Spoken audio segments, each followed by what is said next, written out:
Securities and exchange board of India ने एक आदेश के जरिए एडटेक और new media company Brightcom group limited के खिलाफ एक कड़ा आदेश जारी किया है। ब्राइटकॉम ग्रुप को कॉर्पोरेट गवर्नेंस के स्तर पर अपनी विफलताओं के चलते मार्केट रेगुलेटर की आलोचना का सामना करना पड़ रहा है। इन विफलताओं में वित्तीय जानकारी और कारोबारी लेन देन का खुलासा नहीं करने सहित कई गंभीर चूक शामिल है। कभी रिटेल निवेशकों की पसंदीदा रही इस कंपनी के शेयरों की कीमत अप्रैल 2021 में महज 4 रुपए के भाव से उछलकर दिसंबर 2021 में 118 रुपए पर पहुंच गई थी। गुरुवार 13 अप्रैल को कारोबार खत्म होते समय कंपनी के शेयर 15.45 रुपए के भाव पर बंद हुए थे। सेबी के पूर्णकालिक सदस्य अश्विन भाटिया ने आदेश में लिखा, ये साफ है कि 30 सितंबर 2014 के बाद से ब्राइटकॉम ग्रुप के शेयरों की कीमत में समय के साथ गिरावट आई थी। अगर कंपनी ने अकाउंटिंग अनियमितताओं का सहारा नहीं लिया होता तो इसका वास्तविक मुनाफा रिपोर्ट किए गए मुनाफे से काफी कम होता। इसके अलावा बैलेंस शीट में जो खुलासा किया गया था, कंपनी के एसेट्स और रिजर्व भी उससे काफी अलग होते। इससे शेयर की कीमतों में बहुत ज्यादा गिरावट आई होती।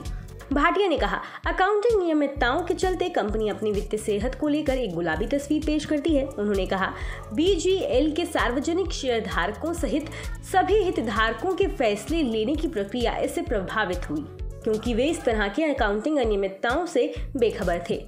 इस बीच ब्राइटकॉम ग्रुप में प्रमोटर्स की हिस्सेदारी 31 मार्च 2014 को 40.45% थी, जो 31 मार्च 2020 को घटकर 13.96% और फिर 30 जून 2022 को घटकर 3.51% हो गई।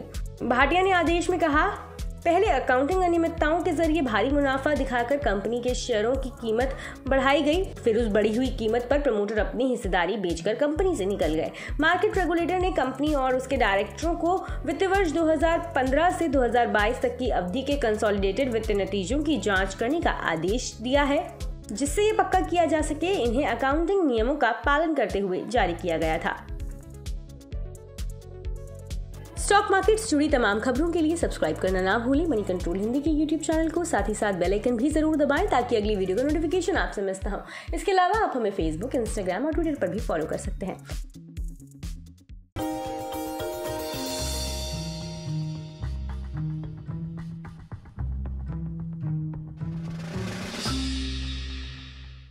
में आज हम बातचीत करने वाले हैं पेंट स्पेस की मेगा कंपनी बर्जर पेंट्स के बारे में। दरअसल बर्जर पेंट्स से जुड़े हुए कई सारे इंटरेस्टिंग फैक्ट हैं, लेकिन सबसे इंटरेस्टिंग फैक्ट पहले तो इस कंपनी के नाम के साथ ही शुरुआत करते हैं, जहां पर इस कंपनी का जो नाम है वो कंपनी के एक्चुअल ओनर लुइस बर्जर के नाम पर रखा गया था। 262 साल पहले इस कंपनी की शुरुआत हुई थी और ये कंपनी जर्मनी से शुरू हुई थी और धीरे धीरे मल्टीपल एक्विजिशंस और मर्जर्स के थ्रू होते होते यहाँ तक की स्थिति में पहुंची है।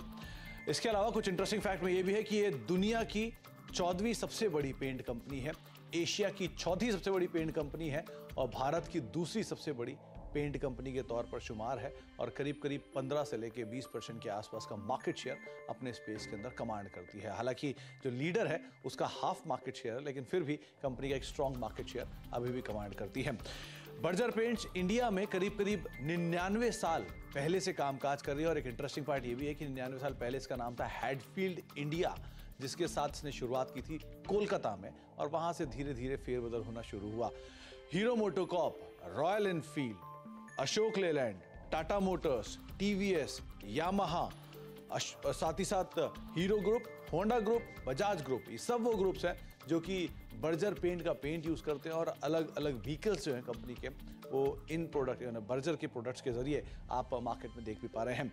साथ ही साथ एक इंटरेस्टिंग फैक्ट ये भी है कि एक समय पर बर्जर पेंट्स को श्री विजय माल्या ओन करते थे, जबकि उनके फादर मिस्टर विठल माल्या ने मल्टीपल एक्विजिशंस के थ्रू इस कंपनी को भी एक्वायर कर लिया था और लेटर ऑन कंपनी ने या फिर विजय माल्या साहब ने इस कंपनी को एक अच्छे हैंडसम प्रॉफिट के साथ करीब करीब $66 मिलियन के प्रॉफिट के साथ इस कंपनी को एग्जिस्टिंग प्रमोटर्स को बेचा।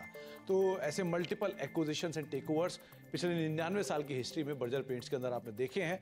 साथ ही साथ बर्जर पेंट के साथ कुछ और इंटरेस्टिंग तथ्यों में से ये बांग्लादेश की सबसे पुरानी और साथ साथ सबसे बड़ी पेंट कंपनी के तौर पर शुमार है और करीब करीब 50% से ज़्यादा का मार्केट शेयर ये पेंट स्पेस में बांग्लादेश के अंदर कमांड करती है।